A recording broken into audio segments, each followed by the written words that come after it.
اعوذ باللہ من الشیطان الرجیم۔ بسم اللہ الرحمن الرحیم۔ السلام علیکم ورحمۃ اللہ وبرکاتہ۔ حضرت ابی بن کعب کہتے ہیں، میں نے نبی کریم صلی اللہ علیہ وآلہ وسلم کی خدمت میں عرض کیا، یا رسول اللہ، میں آپ صلی اللہ علیہ وآلہ وسلم پر بہت درود پڑھا کرتا ہوں، سو اپنے وظیفے میں آپ پر درود پڑھنے کے لیے کتنا وقت مقرر کر لوں؟ آپ صلی اللہ علیہ وآلہ وسلم نے فرمایا، جتنا تم چاہو۔ میں نے عرض کیا، چوتھائی؟ آپ صلی اللہ علیہ وآلہ وسلم نے فرمایا، جتنا تم چاہو، اور اگر اس سے زیادہ کر لو تو تمہارے حق میں بہتر ہے۔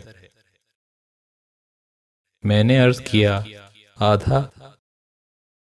آپ صلی اللہ علیہ وآلہ وسلم نے فرمایا، جتنا تم چاہو، اور اگر اس سے زیادہ کر لو تو تمہارے حق میں بہتر ہے۔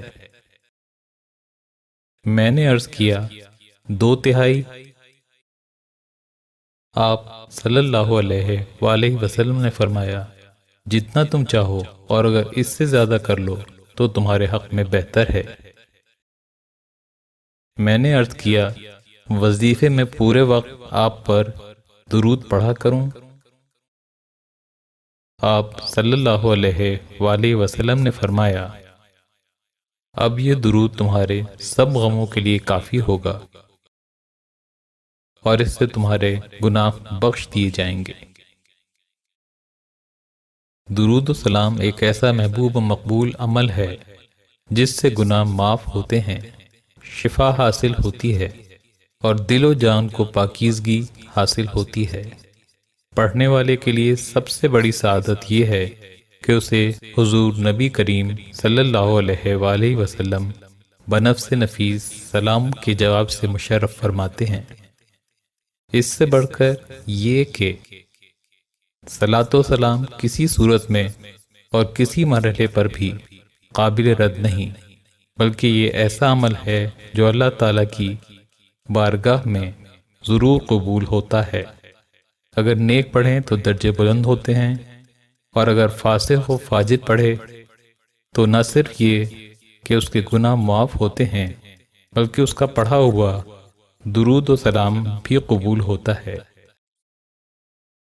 شیخ ابو حفص عمر بن حسن رحمۃ اللہ علیہ نے روایت کی ہے،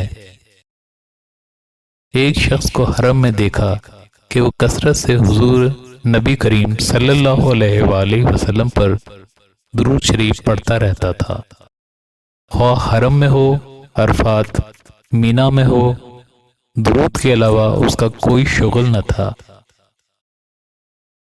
میں نے اسے بتایا کہ ہر جگہ کے لیے مختلف دعائیں ہوتی ہیں، الگ الگ معمول ہوتے ہیں،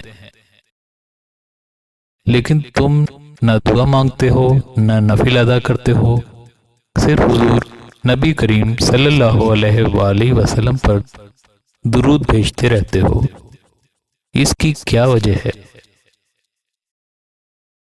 اس شخص نے بتایا کہ میں حج کے ارادے سے خراسان سے روانہ ہوا تو میرے والد بھی میرے ساتھ تھے۔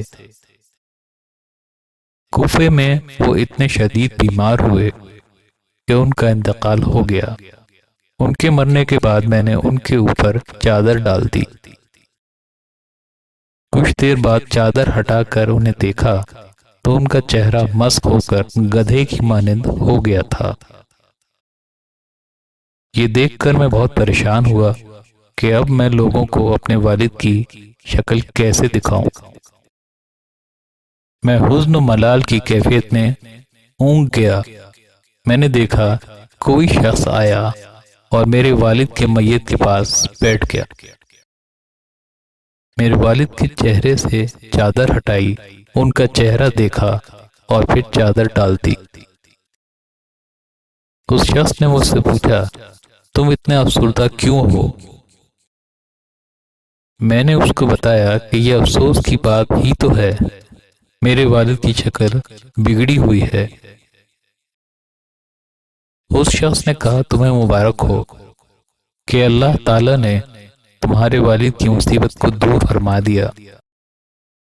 میں نے اس کے کہنے سے اپنے والد کے چہرے سے چادر ہٹائی تو وہ 14 کے چاند کی طرح چمک رہا تھا۔ میں نے اس شخص سے پوچھا، آپ کون ہیں؟ کیا آپ کی برکت سے میرے والد کی یہ مصیبت دور ہوئی؟ اس ہستی نے جواب دیا، میں محمد مصطفیٰ صلی اللہ علیہ وآلہ وسلم ہوں۔ جب انہوں نے یہ فرمایا تو میری خوشی کی انتہا نہ رہی۔ میں نے اس ہستی کی چادر کو پکڑا اور عرض کی، حضور صلی اللہ علیہ وآلہ وسلم، آپ کو اللہ تعالیٰ کا واسطہ مجھے بتائیے یہ کیا ماجرا ہے؟ آپ صلی اللہ علیہ وآلہ وسلم نے فرمایا، تیرا باپ سود کھاتا تھا اور اللہ کا یہ فیصلہ ہے کہ جو سود خور ہوتا ہے موت کے وقت اس کا چہرہ اللہ تعالیٰ بدل کر گدھے کی مانند کر دیتا ہے، دنیا میں یا آخرت میں۔ مگر ان سب خرابیوں کے باوجود ہر رات مجھ پر 100 مرتبہ درود شریف پڑھا کرتا تھا۔ جب تیرے باپ پر یہ مشکل کی گھڑی آئی تو میں نے اللہ تعالیٰ سے التجا کی کہ اس کی خطا معاف فرما دے۔ چنانچہ اللہ تعالیٰ نے اس کے حق میں شفاعت قبول فرمائی۔ اس کے بعد میری آنکھ کھل گئی۔ میں نے اپنے والد کے چہرے سے چادر ہٹائی تو وہ روشن اور چمکدار تھا۔ میں نے اللہ تعالیٰ کا شکر ادا کیا، ان کی تجہیز و تدفین کی۔ دفن کرنے کے بعد میں کچھ دیر ان کے قبر پر بیٹھا رہا۔ مجھ پر کچھ نیند اور بیداری کی کیفیت تھی کہ ایک آواز سنائی دی کہ تمہیں معلوم ہے کہ تمہارے والد پر یہ عنایت کیوں ہوئی؟ میں نے کہا، مجھے علم نہیں۔ اس حاطف نے بتایا کہ وہ اللہ کے محبوب صلی اللہ علیہ وآلہ وسلم پر پابندی سے درود پڑھتا تھا۔ میں نے اس وقت یہ قسم کھائی کہ آج کے بعد ہر حال میں ہر مقام پر رسول اقدس صلی اللہ علیہ وآلہ وسلم پر درود عرض کرتا رہوں گا۔ چنانچہ اب میں ہر وقت ہر جگہ صرف درود پڑھتا ہوں۔ سیرت طیبہ میں یہ بات لکھی ہوئی ہے کہ جب کوئی شخص حضور اقدس صلی اللہ علیہ وآلہ وسلم کی خدمت میں کوئی ہدیہ لاتا تو آپ صلی اللہ علیہ وآلہ وسلم اس بات کی کوشش فرماتے کہ اس کے جواب میں اس سے بہتر تحفہ اس کی خدمت میں پیش کریں تاکہ اس کی مکافات ہو جائے۔ ساری زندگی آپ نے اس پر عمل فرمایا۔ یہ درود شریف بھی حضور اقدس صلی اللہ علیہ وآلہ وسلم کی خدمت میں ہدیہ ہے، اور چونکہ ساری زندگی میں آپ صلی اللہ علیہ وآلہ وسلم کا یہ معمول تھا کہ جواب میں اس سے بڑھ کر ہدیہ دیتے تھے، تو آج جب ملائکہ درود شریف آپ کی خدمت میں پہنچائیں گے کہ آپ کی فلاں امتی نے آپ صلی اللہ علیہ وآلہ وسلم کی خدمت میں درود شریف کا یہ تحفہ بھیجا ہے، تو غالب گمان یہ ہے کہ حضور اقدس صلی اللہ علیہ وآلہ وسلم اس ہدیے کا بھی جواب دیں گے۔ وہ جوابی ہدیہ یہ ہوگا کہ وہ اللہ تعالیٰ سے دعا کریں گے کہ جس طرح اس بندے نے مجھے ہدیہ بھیجا، اے اللہ اس بندے کی حاجتیں بھی آپ پوری فرما دیں۔ امید ہے ویڈیو آپ کو پسند آئی ہوگی۔ پسند آنے کی صورت میں لائک اور شیئر ضرور کیجیے۔ اللہ حافظ۔